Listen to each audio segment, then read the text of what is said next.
Bueno, buenas tardes a todas y todos. A mí bueno, como participación primero quería agradecerle a Constanza por haber brindado el material clínico.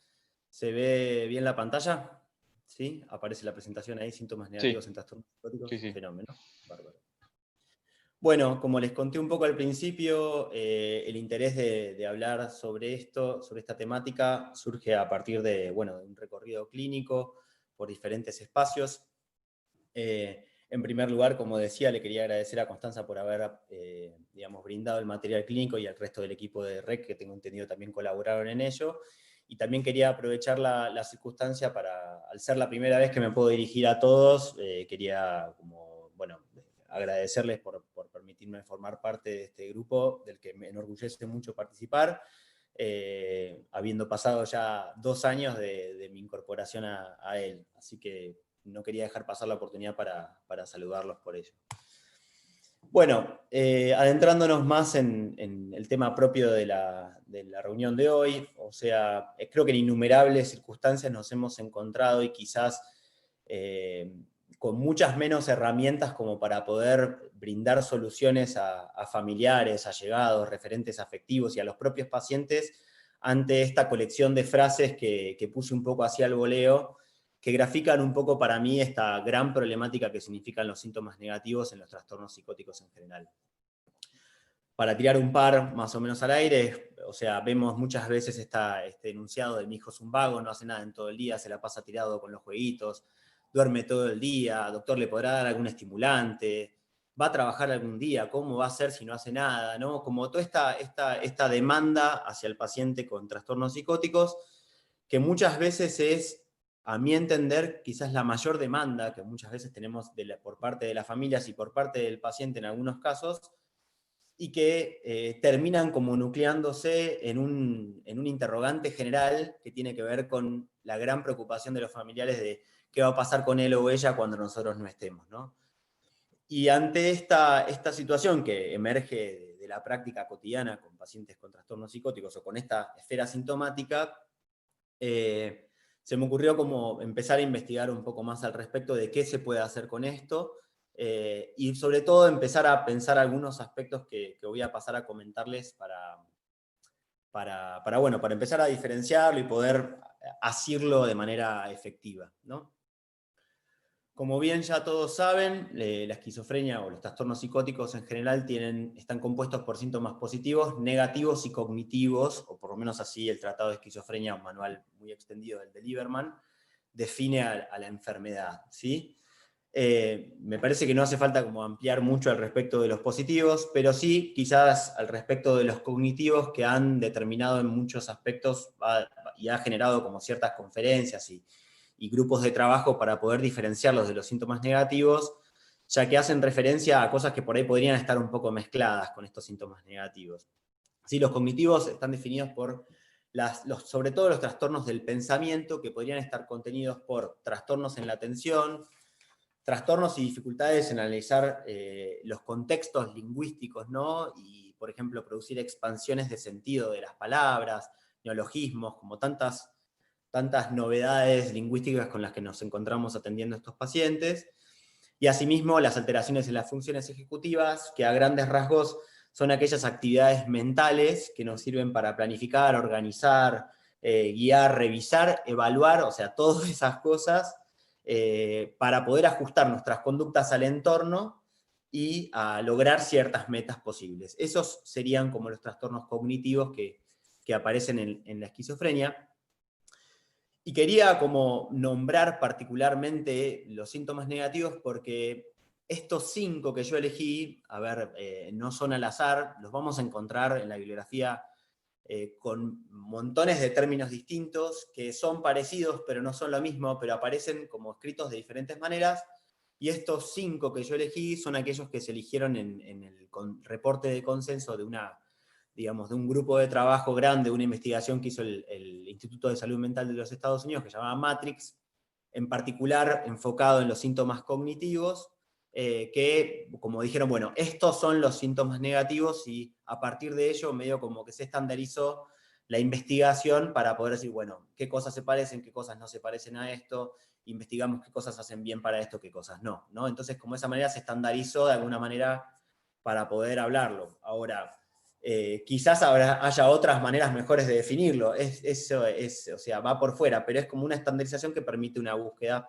por eso el capricho de ponerlos acá en listados, y se los voy a leer como para poder interiorizarlos con mayor detalle, y creo importante como volver a nombrarlos por esta disquisición de como medio, hay tantas formas de definirlo y tan diversas que me parece que por ahí volver a refrescarlos, aunque por ahí sea algo que ya conocemos, me parece interesante para incorporarlos y para sucesivas tareas diagnósticas, ¿no? La bulia es considerada la reducción en la iniciativa y la persistencia de las actividades con un objetivo mediano a largo plazo y que están debidos a una restricción de la motivación.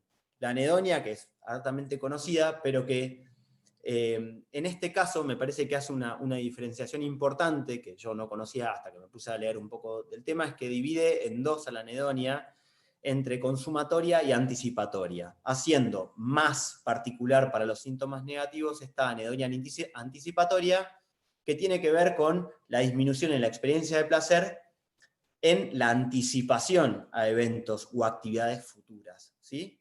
Que también aparece en otra dimensión sintomática, por ejemplo en la depresión, pero particularmente en las sucesivas investigaciones asocian este tipo de anedonia a los síntomas negativos y haciendo más frecuente la anedonia consumatoria a los trastornos depresivos o afectivos que tienen que ver con la disminución en la experiencia de placer con el acto, al performar el acto, ¿sí? Por otro lado tenemos la asociabilidad, que es la disminución en las interacciones e iniciativas sociales, ¿sí? Debidas a un desinterés en mantener relaciones con otras personas. La logia, que es la reducción en la cantidad de palabras y en la elaboración espontánea, ¿no? La menor utilización de palabras para poder explicitar un texto o referirnos a una entrevista, lo que sea. Y por último, el aplanamiento afectivo, que a mí me gustaría detenerme un segundo en esto porque me parece una disquisición fundamental y que a mí también me impresionó en cuanto me puse a poco a estudiar al respecto del tema, que es que por ahí parece una brutalidad, pero para muchas personas funciona de esa manera, es que aplanamiento no significa restricción en la experiencia subjetiva de felicidad, alegría, tristeza, ¿no? Sino que el aplanamiento afectivo habla de una restricción puntual en la expresividad y en la reactividad, ¿ok? Entonces, no estamos hablando de que la experiencia subjetiva de un paciente con este diagnóstico, digamos, que va a estar disminuida, sino que es la forma en la que lo manifiesta la que determina. Entonces, pone en otro nivel y habilita todo un abanico de cuestiones que por ahí en otro momento otras personas, o con el correr de la evolución de los estudios en la enfermedad, empieza a aparecer como otro tipo de comorbilidades posibles en la esquizofrenia y a empezar a darle más importancia al estudio de esto, ¿sí? Por motivos de investigación se fueron armando dos dominios, ¿no? Como un dominio motivacional y un dominio que abarca a la expresividad por sus funciones psicopatológicas, digamos, y neurofisiológicas que podrían llegar a producir como investigaciones posteriores más en profundidad respecto de estos dos dominios, ¿no? Bien.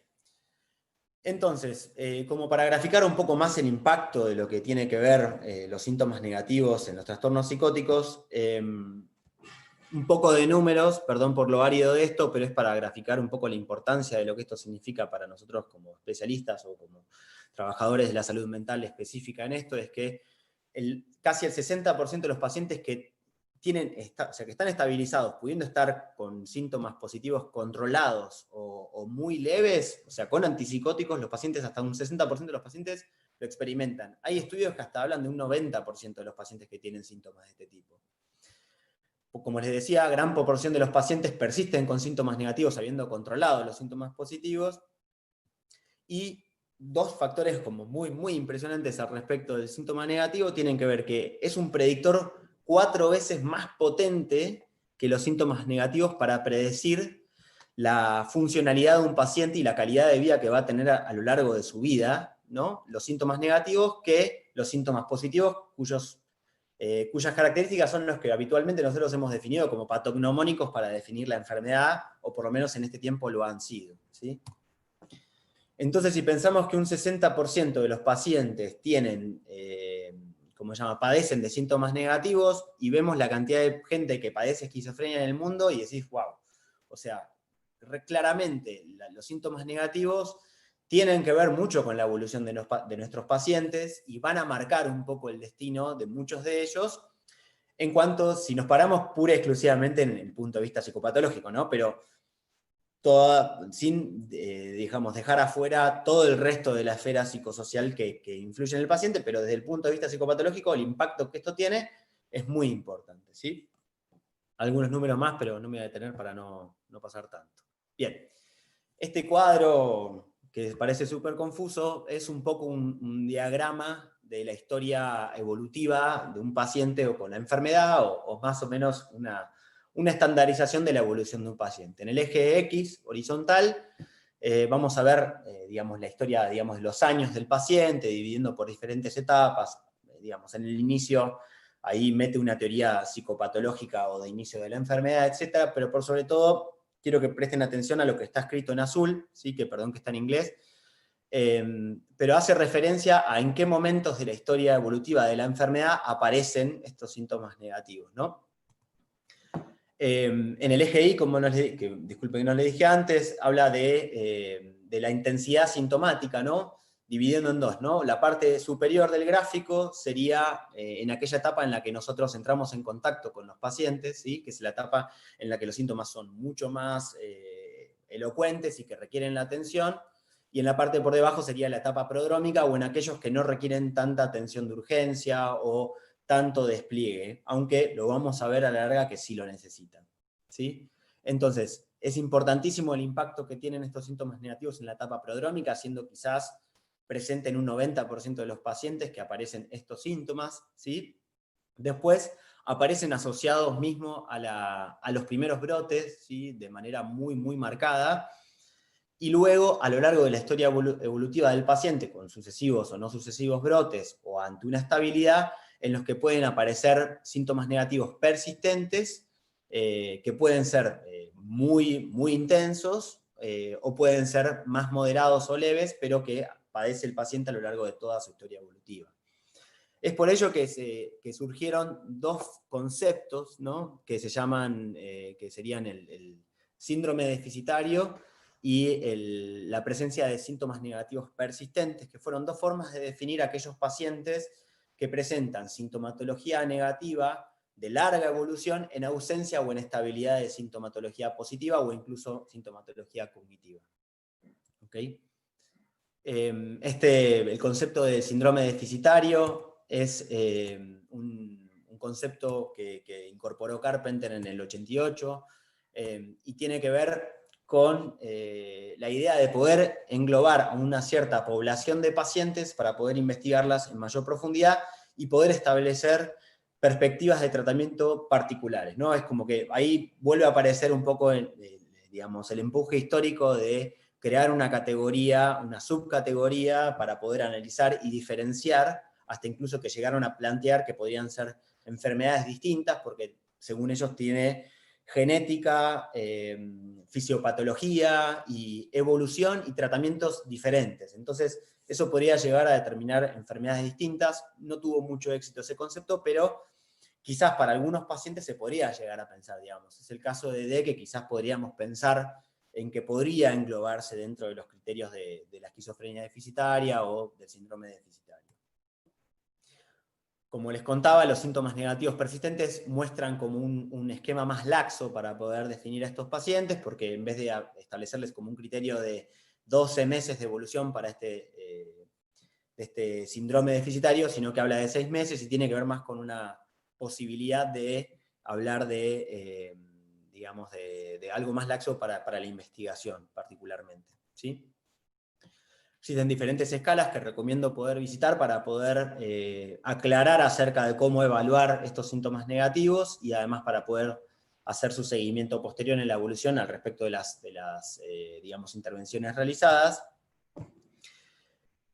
Y pasamos a la segunda mitad de la charla, que me parece como quizás el tema fundamental en esta cuestión, es que antes veníamos hablando de los síntomas negativos, que estos síntomas negativos, que se denominan primarios, ¿no? Lo que veníamos contando hasta ahora, se denominan primarios porque se evalúa que son inherentes o propios de la propia neurobiología o de la evolución de la enfermedad en sí misma, ¿no? O sea, son inherentes al cuadro de los trastornos psicóticos.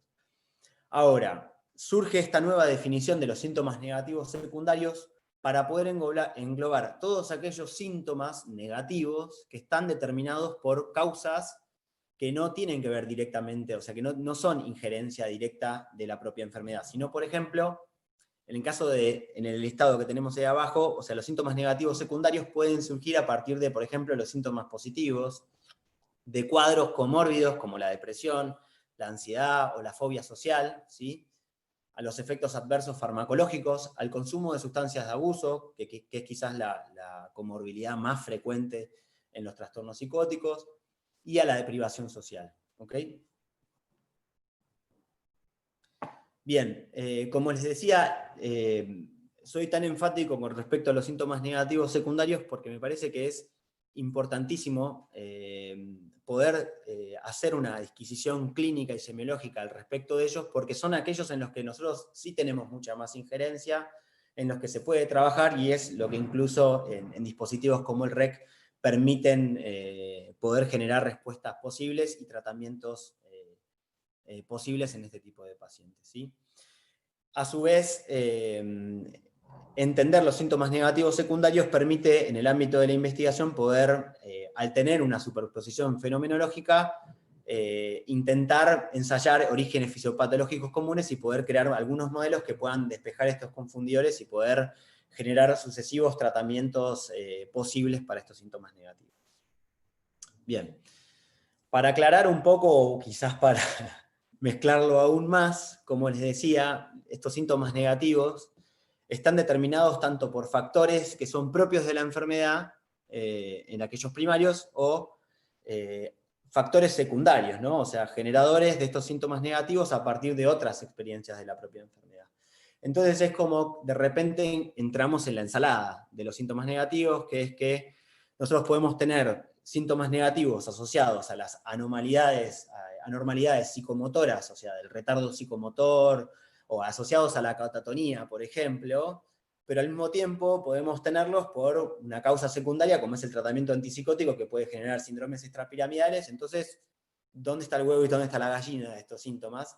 Y es que ahí que nos genera este desafío tan importante y que a mí me entusiasma tanto, que es como hacer esa disquisición semiológica al respecto de estos síntomas para poder generar una respuesta posible. Lo mismo con, por ejemplo, los trastornos en el pensamiento pueden generar trastornos en la sociabilidad o dificultades o retracción, pero al mismo tiempo un paciente que tenga un ambiente que no lo estimule, digamos, también puede generar este tipo de cuadros, y así podríamos seguir de cómo se van mezclando de una manera muy difícil de poder categorizar y separar, ¿sí? Bien, no voy a hablar acerca de los síntomas positivos como parte de los generadores como de síntomas negativos secundarios, porque me parece que es bastante elocuente como pensar que si un paciente tiene, no sé, voces de comando, alucinaciones, etc., aparece, en algunos podrá aparecer alguna experiencia, algún comportamiento hacia el exterior que no parezca algún síntoma negativo, pero vamos a encontrar, por ejemplo, disminución de las actividades, restricción en las palabras, o sea, disminución en la expresividad facial, quizás por un gesto de perplejidad, ¿no? Como que eso es bastante elocuente, ni hablar de los síntomas paranoides que producen retraimiento. Pero sí me quería detener en la depresión, que para mí fue algo novedoso y que quiero compartirles un poco el impacto que tiene la depresión en la esquizofrenia, que era algo que yo no me había noticiado hasta que empecé a leer un poco de ello. Y es que los pacientes con esquizofrenia pueden llegar a tener una prevalencia del 80% de los pacientes que tengan en algún momento un episodio de depresión mayor o sintomatología depresiva, ¿sí? Es hartamente frecuente que los pacientes presenten sintomatología depresiva previo al primer brote o durante el primer brote, y así a lo largo de la enfermedad aparece como reiteradamente sentimientos depresivos, ¿no? Y cuadros depresivos, o por lo menos documentados de esta manera, que avalan bueno, el impacto de ello. En algún momento se había pensado que un paciente psicótico que se deprimiera un buen pronóstico, pero hoy en día vemos que todo lo contrario, o sea, un paciente psicótico que tiene síntomas de depresión es un paciente que empeora muchísimo más su funcionalidad a largo plazo y a su vez le aumenta muchísimo el riesgo suicida, ¿no? Entonces eso me parece súper importante. Como les contaba antes de la ensalada de los síntomas negativos y cómo uno condiciona a otro y cuál es el huevo y la gallina, nos pasa esto en la depresión como de manera más elocuente y más terrible también, porque tenemos que diferenciarlo a nivel semiológico, y por ello de alguna de mis lecturas voy a tratar de como darles algunos tips de cómo tratar de diferenciarlo. Por ejemplo, en los pacientes que presentan depresión en trastornos psicóticos, tienen antecedentes familiares, muchos de ellos, de haber tenido familiares con trastornos afectivos en la familia. Es importante pesquisar las ideas de ruina, culpa, autorreproche, en ausencia de ideas delirantes que estén con ello, o sea, pesquisar novedad de las ideas de esto. Los que les contaba al principio de la anedonia consumatoria versus la anticipatoria, buscar el ánimo triste, por más que no tengan una expresividad, ¿no?, que va a estar dada por la restricción afectiva, y la presencia de síntomas neurovegetativos, que son la fatiga, cambios en el apetito, alteraciones del sueño, y otros síntomas somáticos también. Otra cosa importante que apareció en esta búsqueda de cosas a buscar es, y que me parece súper pertinente para Suma en ese sentido, es que el contenido, digamos, en el que por ahí uno está habituado a escuchar en la neurosis del contenido de la depresión, cambia en muchos casos hacia la percepción del autoestigma, de la vergüenza, ¿no?, de las dificultades para volver a confiar en los propios pensamientos, la falta de motivación, y que estas hasta incluso podrían ser considerados mucho más importantes que las alteraciones neurobiológicas en sí, ¿sí? Existen algunas escalas, la escala más confiable o que más evidencia tiene para diagnosticarlo es la escala de Calgary, que, como acá está escrito, bueno, tiene mayor peso en la experiencia subjetiva, que es algo de lo que importante estoy tratando de inculcar o de ser enfático al respecto de buscar esa experiencia subjetiva, independientemente de la expresividad posible del paciente, ¿no?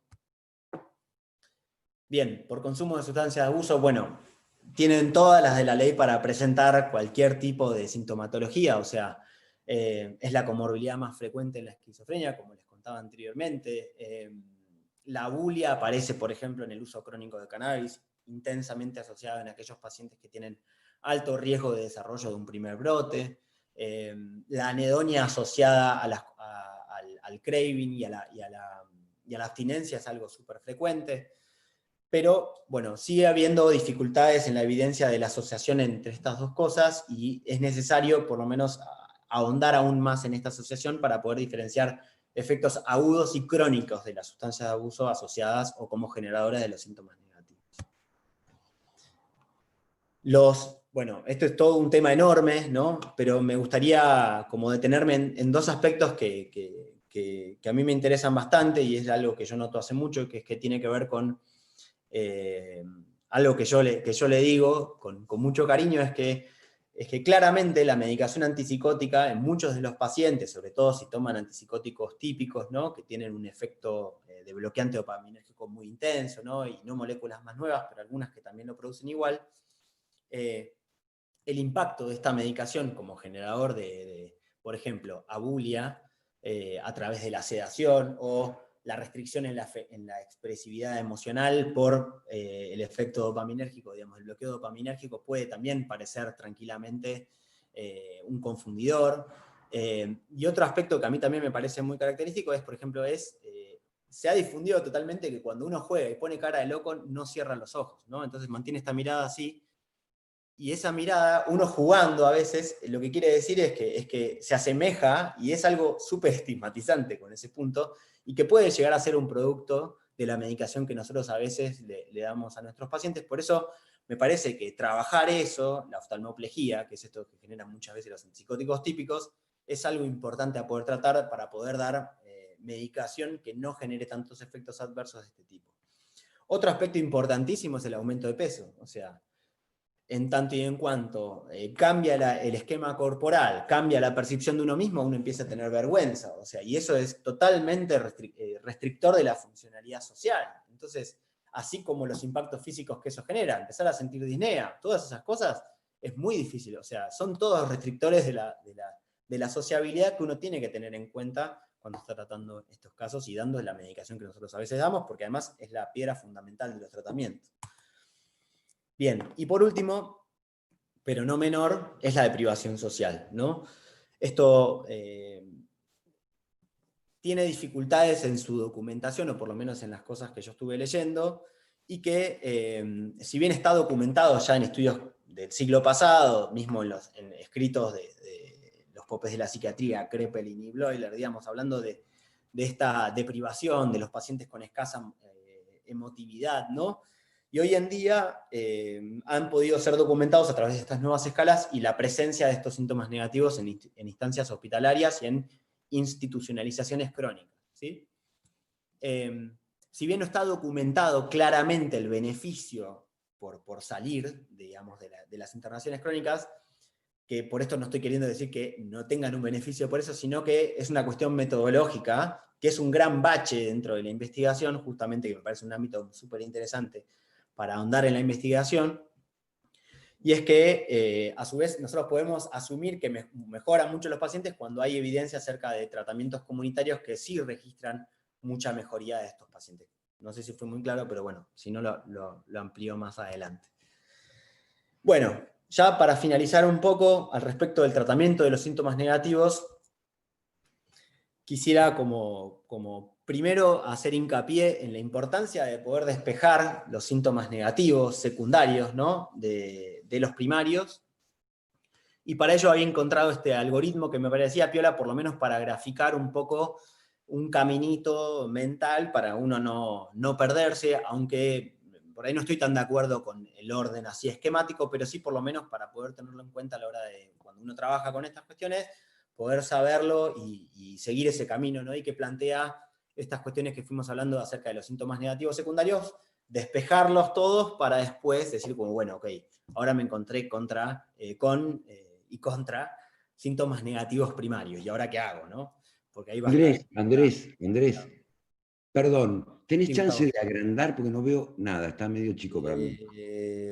No sé, ¿está muy chiquitito? Sí, está muy chiquitito. A ver si Léelo si no. lo leo. Ok. Bueno, gracias por la pregunta, así puedo respirar, pues estaba a 1000. Bueno, dice que una vez que los síntomas negativos son identificados, esperen que voy a poner el puntero por lo menos para que vayan siguiendo con eso. Pero, ahí voy. Es kirchnerista el video, la diapo esa, ¿no? Exacto, Eduardo, qué bueno que estás. Me vas a dar una mano. Exacto, este es de Mazayas. Mazayas K. Una vez que los síntomas negativos son identificados, lo que plantea es, primero, hacer la disquisición si existen síntomas positivos, ¿no? Si existen los síntomas positivos, ajustar la medicación antipsicótica, buscar qué tipo de estimulación se pueda plantear o buscar tratamientos alternativos, considerar clozapina en tratamientos resistentes o psicoterapias como la cognitiva conductual. ¿Okay? Si eso persiste o no hay síntomas negativos, pasamos al siguiente casillero, que es, ¿estamos ante un efecto adverso de la medicación? Entonces, si estamos ante ello, bueno, ver la posibilidad de reducir la medicación antipsicótica o de cambiar hacia un antipsicótico que tenga un mejor perfil. Si persisten o no hay efectos adversos de la medicación, estaría ante un paciente que tiene síntomas depresivos. Yo le agregaría a esto, estoy ante un paciente que tiene síntomas ansiosos o tiene síntomas fóbicos, por ejemplo, u otro tipo de comorbilidades. Entonces, si esto es así, bueno, tengo que cambiar de antipsicótico quizás a buscar cambiar de antipsicótico a alguno que tenga un perfil de mejoras en la esfera del ánimo o adjuntar o achuvar con un tratamiento antidepresivo, seguir insistiendo con las psicoterapias. Persiste o no, descartar consumo de sustancias, digamos, esto lo podríamos poner en el mismo nivel que el anterior quizás. Considerar un enfoque terapéutico específico, y si todo esto se descarta, digamos, podríamos decir que el paciente estaría ante una deprivación social. Bueno, ¿cómo trato esto? Bueno, buscar a través de tratamientos comunitarios, incorporados en la comunidad, trabajar acerca de las habilidades sociales, etc. Y si todo esto no está, estaríamos ante un posible síntoma negativo primario, ¿no? Y ahí nos agarramos fuerte a los botes, ¿qué hacemos con esto? Bueno, algunos de los papers que yo consulté, ¿se entendió, Lipo, más o menos? Porque por ahí, si alguno, bueno, sigo. Algunos de los papers consultados, puse estos que son los que me parecen un poco los más elocuentes acerca del tratamiento psicofarmacológico. Como bien saben, la evidencia actual presenta en general fallas metodológicas o, por lo menos no es algo que digo yo, ¿no? pero es algo que en lo que en general resuelven, por ejemplo, Moller y otros investigadores, al respecto de cómo tratar los síntomas negativos, en particular los primarios. Imagínense ya que primero hay que descartar todos los síntomas negativos secundarios para poder determinar si estamos haciendo algo que es beneficioso o no para un síntoma negativo primario. O sea que ya eso plantea un Perú para poder, ¿cómo se llama? Poder ver si las implementaciones farmacológicas que se hacen al respecto de esto sirven o no sirven, ¿no? Y después, con respecto a los tratamientos, en cuanto al tratamiento antipsicótico, voy a tratar de hacerla más o menos corta para no aburrir tanto con respecto al tratamiento farmacológico. Se ve que hay un perfil de mejora de los antipsicóticos de segunda generación con respecto a los de primera generación, pero que esa mejoría está asociada a los episodios agudos. Entonces, de vuelta estaríamos quizás ante un síntoma negativo secundario por los síntomas positivos. Entonces, mejora el delirio, la alucinación, y mejoran los síntomas negativos. Entonces eso vuelve a ser confuso.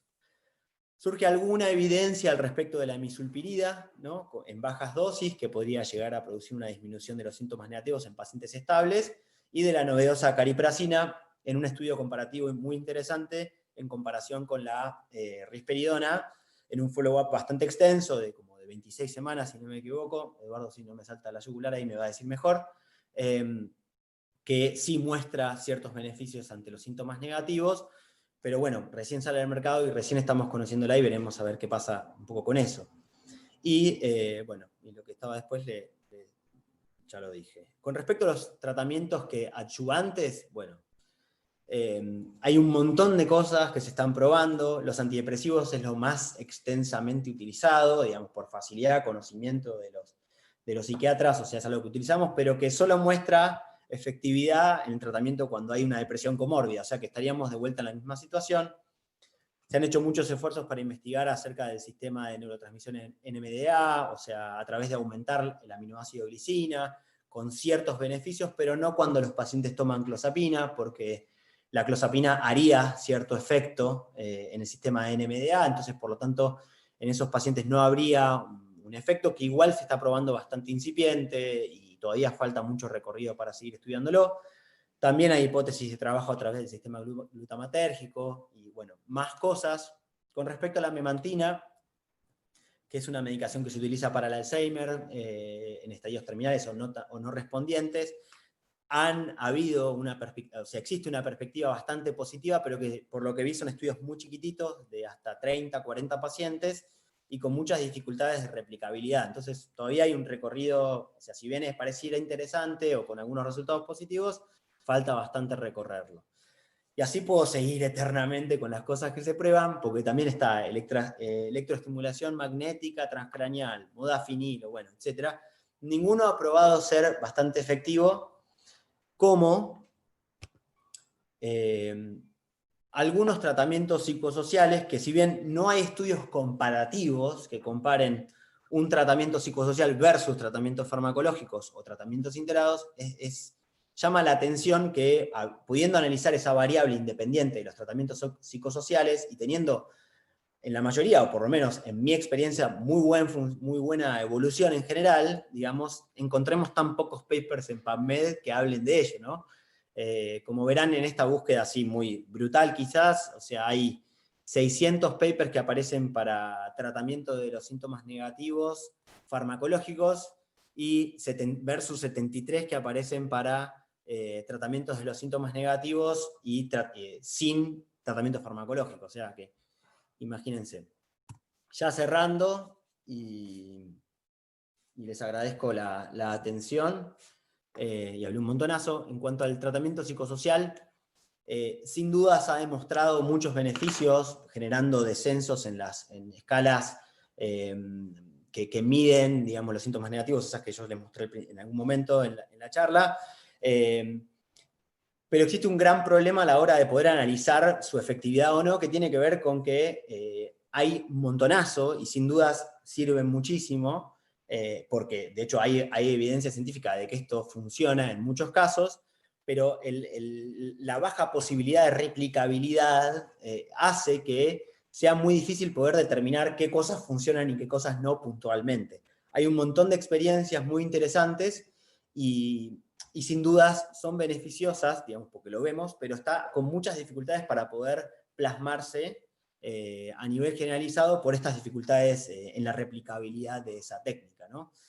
Para nombrarlos, bueno, intervenciones familiares, psicoeducación, soporte de pares, entrenamientos en habilidades sociales, que es el que quizás se ha podido analizar más estandarizadamente con grandes beneficios, el apoyo y la adaptación laboral, bueno, apoyo laboral, lo que es el apoyo habitacional, también un montón de estrategias que tienen que ver con esto y que han demostrado ciertas mejorías. Encontré este paper chileno muy interesante, con bastante rigor metodológico, que analiza 66 artículos y que registra esta disminución por escalas validadas de síntomas negativos y positivos, tanto en pacientes con el primer brote como en etapas ulteriores o posteriores de la enfermedad, demostrando que existe un tratamiento posible, digamos, a través de herramientas psicosociales. Obviamente no van a ser la panacea, pero sí modifican muchísimo en la evolución de estos pacientes. Para cerrar, algunas conclusiones, y ya les juro que ya terminé. Quería decir lo último. Primero, gracias por escucharme.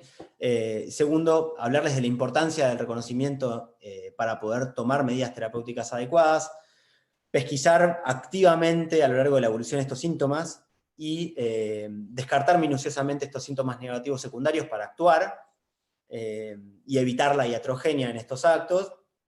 Y a su vez, de vuelta, enfatizar sobre que, más allá de la incipiente evidencia que existe sobre los tratamientos posibles, grandes cambios se logran para mejorar la calidad de vida y evolución de nuestros pacientes. ¿Sí? Muchas gracias. Lo que está bueno, lo que me gustó a mí del Ateneo es como no dar por sentado que esto forma parte de la enfermedad y que hay que convivir con esto, ¿no? Que en algún punto, desde las cuestiones específicas del psiquiatra, tanto como de los dispositivos por los que estén transitando estos pacientes, se pueda seguir haciendo la apuesta a un movimiento. Eso es lo que me pareció más interesante como en general, ¿no? Cada uno desde su lugar y su función con ese paciente. Pero bueno, el psiquiatra tendrá la tarea de revisar si el antipsicótico está produciendo efectos adversos, si sigue teniendo síntomas positivos, que a mí me parece que ese es un tema que muchas veces digamos, queda como solapado, parece que está inhibido, pero quizás es porque está escuchando voces, ¿no?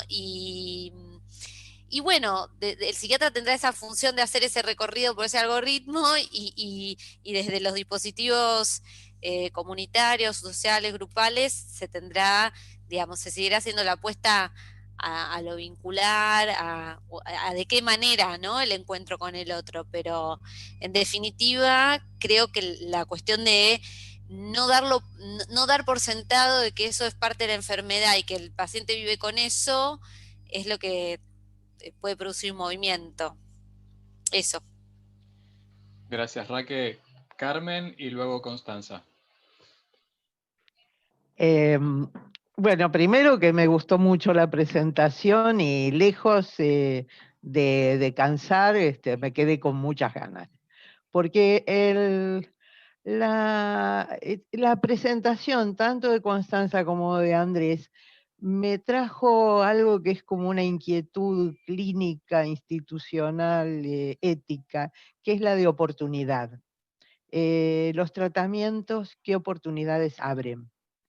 Y esas oportunidades van directamente, porque digamos que los síntomas positivos sean controlados a través de la medicación y que tarden más, que tarden menos, bueno, es algo que tiene digamos, una viabilidad bastante conocida y compartida. Y con los otros, esos que tienen que ver con un criterio que usamos muchas veces, que es el de la desesperanza que se aprende, esa desesperanza que se va incorporando. Bueno, me gustó mucho cómo aparecía eso. Y una pregunta, me surge una pregunta, de lo que dijo Andrés, la cuestión de la dificultad para la replicabilidad de las experiencias psicosociales, comunitarias, si esto podría tener que ver con la baja sistematización que tienen la baja presencia de sistematización que tienen esas experiencias. Y bueno, me parece que esto nos queda quizás como tarea, ¿no? Tarea para encarar. ¿Cuánto tendríamos que dedicar a eso como para que realmente pudieran ser más replicables, no fueran solo de color local? Sí, no, pensaba un poco esto que planteaba Carmen recién, ¿no? Cuando Andrés terminaba la presentación y planteaba que no hay tanta sistematización o no hay tanta formalización de las experiencias de abordaje psicosocial o comunitario. Pienso, ¿no? Digo, sin ponernos conspiranoides, digo, me parece que hay como un trasfondo político, económico que incide en que haya menos posibilidades de sistematizar cuestiones más vinculadas a lo comunitario que a cuestiones vinculadas a tratamientos farmacológicos quizá, y que es un desafío poder sistematizar todo eso. Estoy de acuerdo. Justo ayer compañeros del REC participaron de una red donde, bueno, presentaron el REC y es un intento de sistematizar estas prácticas y también pensaba que el abordaje psicosocial o el tratamiento psicosocial me parece como indisociable, me parece transversal a todos los tratamientos, porque bueno, digo, ya partiendo de la base que la fragmentación social, estructural, genera un sufrimiento subjetivo, me parece que es algo, que es una pata indispensable, ¿no? Eso. Sí, primero agradecerles, me gustó mucho las dos presentaciones, francamente. Respecto de esto último que veníamos hablando de la sistematización y la investigación de experiencias sistematizadas de intervenciones psicosociales, casualmente a los chilenos que vos citás ahí, que pones ese artículo, Suma estuvo trabajando con esa gente un par de años y estamos como muy en contacto con varios de ellos, sobre todo con Rubén Alvarado, que era el anteúltimo autor, y con Graciela Rojas también nos hemos reunido varias veces con Lipovetsky, y ella y Eduardo también participó de esas reuniones. Pero sí, efectivamente hay un problema cuando uno hace una comparación de cómo haría un estudio randomizado, doble ciego, como los que se hacen con las medicaciones cuando hace una intervención psicosocial. La primera dificultad, si queremos, supongamos que logramos estandarizar muy bien en qué va a consistir la intervención y hacerla lo más fiel y fidedigna posible a un modelo. Hay varias, hay muchas dando vuelta. Chile ahora está por instrumentar una de primer episodio de psicosis con este mismo esquema. Pero después tenés el asunto de un montón de variables de confusión que después hacen muy difícil analizar a qué se debió la eficacia o la no eficacia de esa intervención. Es mucho más dependiente del operador, digamos, del que lleva adelante esa intervención. Entonces hay una cantidad de variables, sin ponernos, como decían recién, más conspiranoicos, de suponer que hay algún tipo de conspiración en el medio. Es mucho más difícil llevar adelante un estudio serio y randomizado de una intervención psicosocial para comparar los efectos, si los comparamos, digamos, con lo que se tiene que hacer para un estudio farmacológico, ¿no? Eso quería mencionar por un lado. Y por otro lado, hiciste mención a varias cosas del estigma y sobre todo del autoestigma, y hay un concepto que a mí me parece que se enlaza a lo que decía Carmen, que lo menciona mucho Corrigan, que habla del efecto de para qué intentar, que a veces está como mezclado con el autoestigma, aunque no me parece que sea exactamente lo mismo, porque a veces no es que la persona interiorizó esos estereotipos acerca de las personas con trastornos mentales, sino que teme encontrarse con eso nuevamente, digamos, y más es un estigma anticipatorio o la anticipación del estigma que el autoestigma. Quería agregar esas dos cosas nomás. Y quería solamente dos cositas, digamos, agregar. Primero, bueno, un poco agregando lo que decía Raque en cuanto a la cuestión de diagnosticar los síntomas positivos y ver la medicación. Bueno, yo ahí pienso que el psiquiatra tiene muchas otras cosas para hacer y, digamos, pero entiendo, por supuesto, porque además la conozco a Raque, que no quiso decir que solamente esas cosas, ¿no? O sea, obvio. Pero, digo, ahí el punto, y un poco haciendo el homenaje a Maradona, es encontrar cuál es la pasión, ¿no? La gente puede cambiar de cualquier cosa, pero no cambia la pasión. Y lo que hay que ver en cada paciente cuál es su pasión. A veces es difícil, digamos, pero uno tiene que ir buscándola. Y yo creo que ahí, digamos, cualquiera de las distintas disciplinas pueden intervenir, digamos, tratando de encontrar esa pasión. Y por otro lado, también quiero remarcar que muchas veces, digamos, cuando llega un paciente se lo enchufa a un paciente esquizofrénico, pero de cualquier diagnóstico, se lo mete en, bueno, tratamiento psiquiátrico, terapia individual, digamos, y unas cosas que se están viendo es que muchas veces para la sintomatología negativa, muy posiblemente la medicación hace muy poco, la terapia individual hace muy poco, y que otros tipos de recursos grupales de rehabilitación, talleres, hacen muchísimo más, con lo cual, digamos, a veces realmente es un uso de un recurso que no tiene mucho sentido para la sintomatología negativa de los pacientes y vale mucho más, digamos, utilizar los recursos para otro tipo de talleres y de rehabilitación para estos pacientes.